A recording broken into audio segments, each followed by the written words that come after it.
আরে কেমন আছিস? আয় আয় ঘরে আয়, বস বস বস। এই এখান থেকে যাচ্ছিলাম, তাই ভাবলাম তোর সাথে একটু দেখা করে যাই।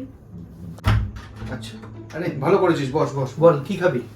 কিছু তোর আনবো? বাড়িতে এসছি, যা খাওয়াবি। তুই বল কি খাবি? চা খাবো। চা খাবি? দাঁড়া, চা খাবি তো? আগে চা খা, তারপর দেখছি কি খাওয়া যায়। সোনা, ও সোনা, হ্যাঁ বলো। বাবু একটু চা বানিয়ে আনো না, দেখো কে এসছে। আচ্ছা তার আগে তুমি একটু শুনে যাও। হ্যাঁ আসছি, দাঁড়াও। বলো কি হয়েছে?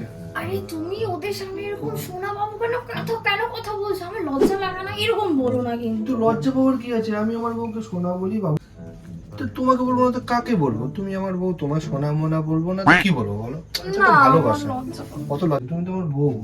না, আমার লজ্জা করে। ও, আরে কি হয়েছে?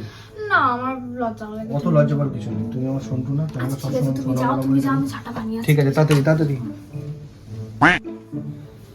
তো বল কেমন আছিস? একটা কথা জিজ্ঞেস করবো?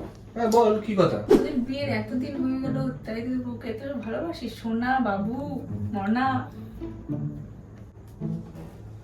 আরে ভাই, ভালোবাসা তো ঠিক আছে, আসল কথা কি জানিস? নাম ভুলে গেছি আমি। হ্যাঁ রে, নাম ভুলে গেছি। আর এখন সাহস হচ্ছে না যে আমি ওকে নাম জিজ্ঞেস করবো। যে সিচুয়েশন, ওকে যে জিজ্ঞেস করবো সেই সাহসটুকু নিয়ে পাচ্ছি না। আমার তো মাথা খারাপ হয়ে যাচ্ছে, সেই জন্য সোনা মোনা যাই পারি বলে ডাকছি। ভুল করে যদি একবার জিজ্ঞেস করে ফেলে না যে আমার নাম কি, বলো ব্যাস, তাহলে হয়ে গেল ভাই।